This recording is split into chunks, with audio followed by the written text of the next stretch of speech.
This is Diary of a Nobody. Start the show.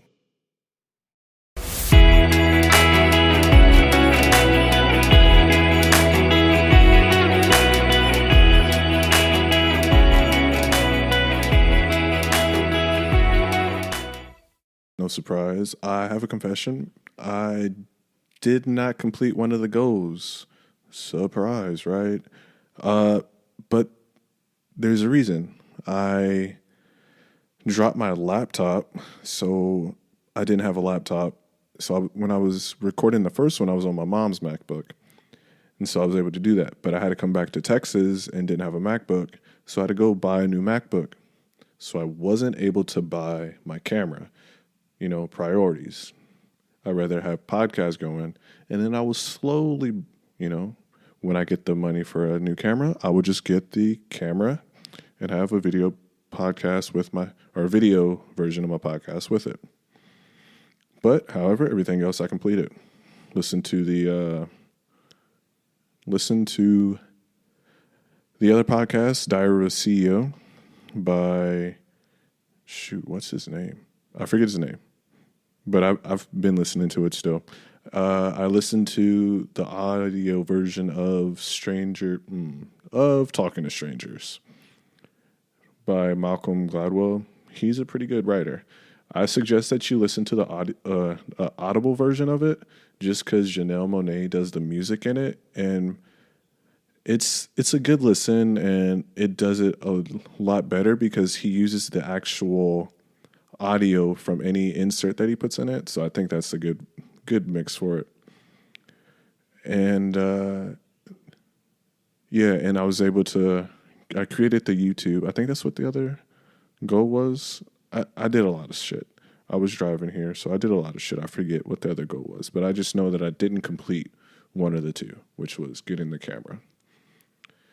But I mean, with Talking to Strangers, you would assume that it's going to teach you how to talk to strangers, but in reality, it's actually not even close to that. It's teaching you, making you ask yourself, why do we default to the truth when talking to someone? So if we speak to someone new, we automatically assume that they're telling us the truth, when a lot of times in reference to the book, with Hitler, a CIA agent who was actually a double agent from Cuba, and, a lot of other things. You should just read the book, listen to the book, and get your aspect on it. But in my eyes, I just want to know who really talks to strangers, because, like my stepdad, social butterfly. He'll go up to someone that looks like they probably shouldn't be spoken to and just start a conversation, all that. I think he doesn't like when someone doesn't speak. Me, if I don't know you, I'm probably not going to speak to you. Like, I could look at you and be like, man, she's so beautiful. I want to get to know her. And I'll just look at her and just keep walking, which probably isn't good, but who cares? I don't care. But at some point I probably will. Because even when I had my surgery, I was like, you know what? New look on life. Be more out there. Don't be so introverted, so fake shy, or whatever you want to be. Just go do what you need to do. And yeah, that's definitely not what I did. But, it's okay. But, I really want to know, is there something mentally wrong with me or the people that actually talk to strangers? Because growing up, your parents would tell you, don't talk to strangers. But then you get older, and say you get into a job or something like that. If they're not directly above you, they're technically a stranger if you never met them.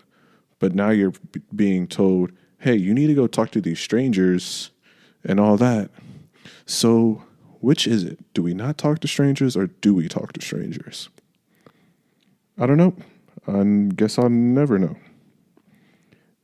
I mean, but there's people that make that their living. Like interviewers like Zach Sang. He to me is the one of the best interviewers in this day and age right now. And he does his due diligence by seeing and researching the person, but he makes it seem like that he's known them forever, like that they're his best friend. And he really makes it, to me, what looks like sometimes could be an awkward situation into just a friendly conversation that continues to go with no hiccups. He doesn't do the whole edit out things unless the person that he's talking to tells him to, because he said in an interview, he was like, there's no edit button on life, and unless you want us to edit out for whatever reason, we're not going to edit it, because then it's more genuine. And I think I like that, because there's no edit button on life. So why would I edit something like that? You know, that's why I didn't want to edit any part of my podcast unless it was like for adding in the ads or whatever, just so that I can make something off of it. Even though I didn't start a podcast to make money, I kind of made it as just like a way to talk about what I feel, and that's what I'm doing. But yeah, Zach Sang, he's probably my favorite interviewer. And if I were to ever be interviewed, definitely would be interviewed by him first, and probably only by him, because a lot of the other like people that are interviewers, they're really, how do I say it, generic. They'll ask the same questions that's been asked in every other interview that I've ever watched in my life, and it's just so boring after a while, because no one wants to hear the same questions. Everyone wants to know like the questions that you can't Google and the questions that just isn't the norm. And I think he really does a good job of going out of the norm and outside of the box, which, like I said, makes him number one in my book. But, I mean, yeah.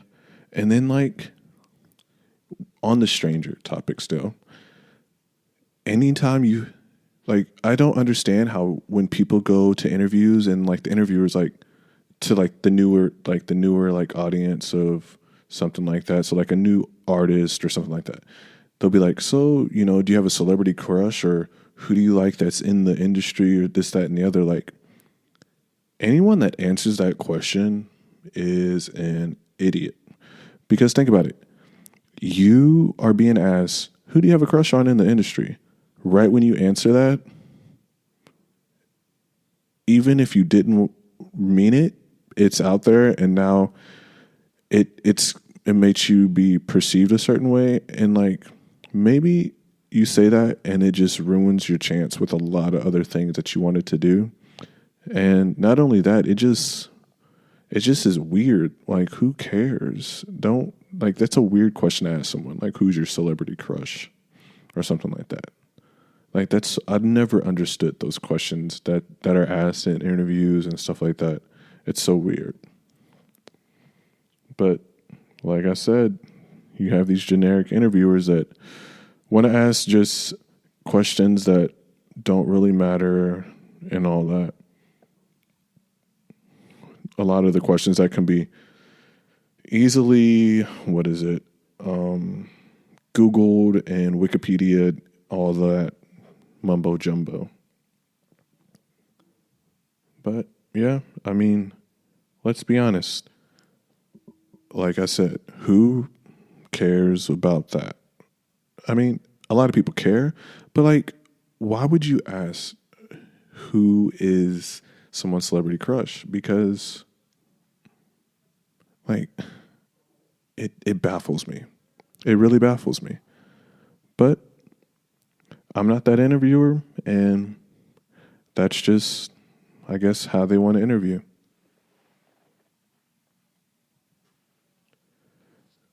But, I mean, I also wrote down like, the scheme of how phones are being put out nowadays, It's just crazy, especially like Apple.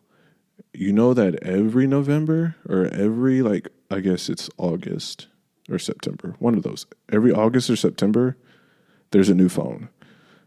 And so everyone's phone gets to starting to act up no matter what. They add one small feature that's been out on so many other like devices. Well, all on Android devices. They'll add like, the dark mode or something like that, or add a third camera as if Androids weren't having a third camera. And it's just like crazy that their phones are going up in price and everything. And then you have like a company. I'm not going to name the company because I think I'm just going to put that into a different podcast. But you have companies that have better specs than Apple and like half the price. And it's crazy because Apple is supposed to be like that go-to brand, which, I mean, I'm not going to lie. I have a MacBook. I have an iPad, but my phone is not an iPhone. I don't have an iPhone anymore for a lot of reasons, and I'll probably never get an iPhone again. I don't really see the need in one anymore. But, I mean, the MacBook is just something I needed for a few things that I wanted to do in life. And, yeah, that's just the scheme of how phones are set up is just insane. I don't see why they don't do it like, all right, let's have a phone every 2 years at least. That way they don't keep just adding one feature every year and like, oh, well, it holds a charge longer. Why don't you just automatically have it to where it holds a charge longer? That technology's been out there for so long that so many people have it. So I don't understand why you really have to hold off on adding more of that. Like the aesthetic of an iPhone is not bad, but other than that, like it's just so, it's more for people that don't really care about developments and being able to change a lot of things with their phone or anything like that. If they're not really if they don't want to be tech savvy, they probably use an iPhone because it's simple, it's user friendly, and easy to use. Whereas most Androids, you can customize so much that it kind of gets to a point where when is enough, I guess, for some people. And honestly, I guess it just depends on like I said, it depends on the person because you never know. Sometimes an iPhone could be what you need because if you're sending to another iPhone, you don't have to like send through like Messenger so that the videos don't get distorted or whatever you want to call it. You can just send it through iMessage because that's using the data instead of an SMS, which I don't understand. Well, I understand why Google hasn't made something like that because it's not. They have like different Google like softwares and stuff like that, so it's not all going to be the same. But I feel like there should be like a G message by now that uses just data, so that your images and stuff isn't always images and videos aren't always just shitty when it's sent through text instead of having to use a secondary app. But that's like my only complaint, honestly. Everything else like is a lot better for me, and I literally paid half the price than what an iPhone costs. Yeah, I just don't understand that phone situation. And my other topic is really like work-life balance and just like sacrifices that go towards being in the military and stuff like that because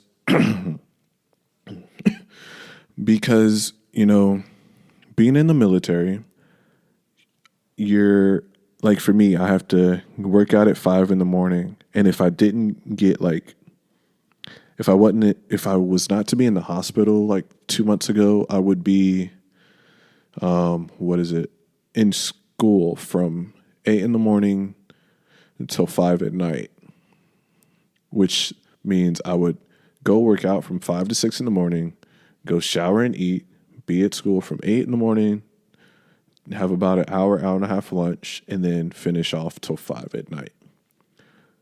And I was going to do that from July 10th to December, I think, 2nd or so, which is crazy. So basically working 9 to 5 as a student. And I'm getting paid for it, but it's a lot, especially when I was in just a normal unit. It's hard to balance your military life with wanting to do the stuff that you want to do with your life as well. So like me wanting to continue perfecting my production skills and music production while still having to I would be away from home from 4:30 in the morning to about 6:30 or 7 at night. By the time I got home, I'm just dead tired. And then like the weekends, like you're just like, I just want to relax and not do anything basically. And that's what I would do. But now that I basically just work out from 5 to 6 in the morning and then the rest of the day free, I'm able to actually focus on what I want to do. And it's not a balance really because I'm not working, but it's a lot more. It allows me to see that I really think I don't want to be in the military anymore, which is okay. But I think that I definitely need to figure out that very soon, because if I don't want to be in the military, I need to talk to the people and see if there's steps that I can take to get out. But if I do want to be in the military, then I need to also talk to people and see what I can do to make my career a little better, because I've pretty much been stagnant in my rank pretty much for 3 years now. It'll be 4 before I can even promote. It'll be up to 4 years before I could promote, probably even 5, honestly. Who knows? But, I tell this to everyone.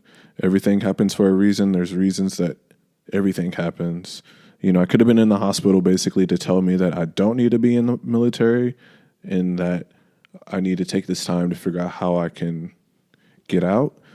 Or it could be that I needed to wait because I was supposed to be doing something right now. So there's always something that's happening for a reason, and I always look at everything with open eyes, and I allow everything to come my way that I can. And so,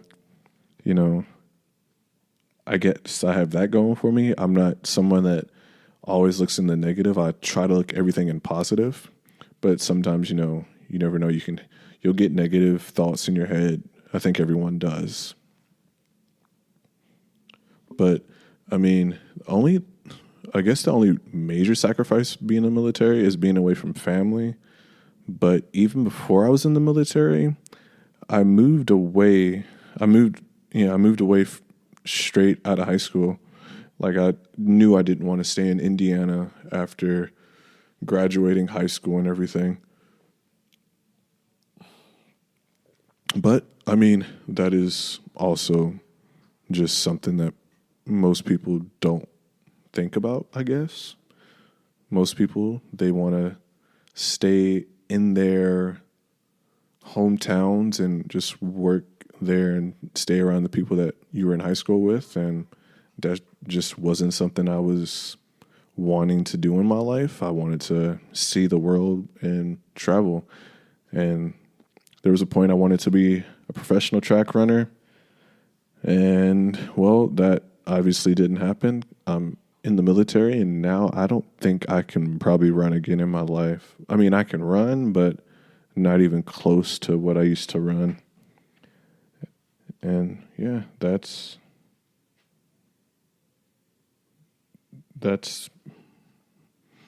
hard to grasp, but sometimes you won't be doing what you want to do in life. You have to figure out what your other plans are. And that's all I think I want to talk about. So here's an ad, and after the ad, like always, there will be a educational portion of the podcast. This ad is brought to you by Anchor. Anchor is literally the easiest way to make a podcast ever that I've seen in my life. I probably should just tell you why, I guess. It's free. The creation tools they have allows you to edit and record your podcast from your phone or your computer. They'll put it everywhere for you. So Apple Podcasts, Spotify, Google Podcasts, Breaker, Stitcher, whatever you're hearing my voice on right now, Anchor put it there. You can make money from your podcast with no minimum listenership, meaning right when you start a podcast, you can start making money automatically. You don't have to wait for anything. It's everything you need in the world to make a podcast in one place. So download the free Anchor app or go to anchor.fm to get started today.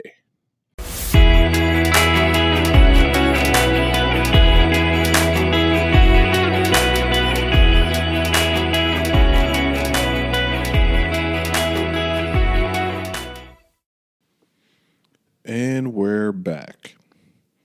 So you already know how this side of the podcast goes. Word of the week or day or podcast, whatever the fuck you want to say it is Frowsy. Frowsy means musty or stale. That's one definition. The second, having a slovenly, I don't even know what that means. That needs to be a word of a day. Or uncared for appearance. Wow, I need to actually learn how to say words. But yeah, frowsy. So musty, stale. Instead of calling someone musty, be like, bro, you're frowsy. And just look at and see if they know what that means. I'm going to start using that now. But, you got to learn new things every day. Frowsy, that's the word of the day. Now off to what the podcast of the week is. It is I'm Sorry, Dad by Brandon Cavillo and Ryan Dune. I think Brandon's like part of the vlog squad, which is actually weird because I didn't know he had a podcast until right now. It says they have a podcast in a world of faux happiness on social media. These two aren't afraid to look bad. I mean, who's really afraid to look bad? But whatever, we'll continue. They laugh at the dark side of life and talk about stuff they might be sorry for one day. I'm sorry, Dad. I guess people have regrets. I don't really regret anything, but hey, do you, boo-boo? Do you? If you're going to regret life, why do it? Why would you do what you're doing if you're going to regret it?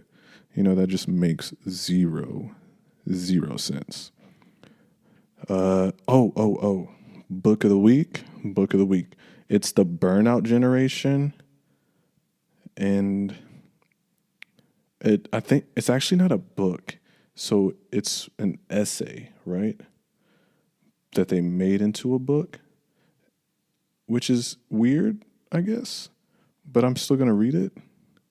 So who cares? Don't judge. It's by Anne Helen Peterson.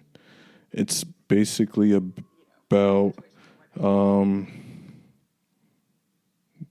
millennials and people that feel like they've burnt out of the jobs that they're in because of like student debt and a few things like that. That's basically what it said so far. I haven't read it, so we'll have to obviously read it in the next week, and then I'll recap you next week. But like I said, I don't control, what people say. Even though I didn't complete that one goal for this past week, I'll get it done, but I still have to have 2 goals for this week. Whatever that means. I want to find, all right, goal 1. It's going to be like 3 things within this goal, but who fucking cares? I want to find and price schools for music production and for software engineering. Although I don't even know what the fuck software engineering means. I think it's like, for me, what I think, I want to create basically a program / business / app. I'm not going to tell you what it is, but it's basically that. And I think that's what software engineering is. But I could be wrong. It could be stuff like software engineering is for making like GarageBand, and I need to do app development for what I want to do. I don't know. That's why I'm going to research that and before I find the school for that, I actually just research it. And then my second goal is to find some freelance video editing jobs, since I literally have nothing else to do with my day. I have nothing to do all day. I don't work until like next July. So I wake up at 5 a.m, Monday through Friday, work out for an hour, and then do nothing. That's my life, and I get paid to do that. So basically, I'm getting paid to talk to you on this podcast in multiple ways because of my sponsor, Anchor, and the Army. That's the life of a nobody. But you're somebody, so whatever. That's the end of my education. How about you guys also educate me? You can I don't think you can no, how about this? You're supposed to rate, review, and subscribe, not subscribe. Subscribe is like YouTube shit. We're not there yet. But yeah, rate, review, subscribe, follow, whatever, Tell me how I'm doing. I probably wouldn't care. I probably don't care, but I like to know. I might not change, but it's good to know that, you may have made the difference on if I stop rambling and edit, or if I don't continue to not edit and don't have an edit button on life. You don't know, never know. But like I said, just, leave that 5-star rating. And if it ain't 5 stars, don't leave it. Just leave a 5-star. I mean, you can leave a 5-star rating and just talk shit about me in the review. Just leave a 5-star rating, please. I'm not begging, but please. I'm not begging, just 5-star. That's all I said. And yeah, I'll see you guys next week, because I guess I'm making this a weekly thing. Just decided that now, actually. Yeah. So, thank you. Goodbye.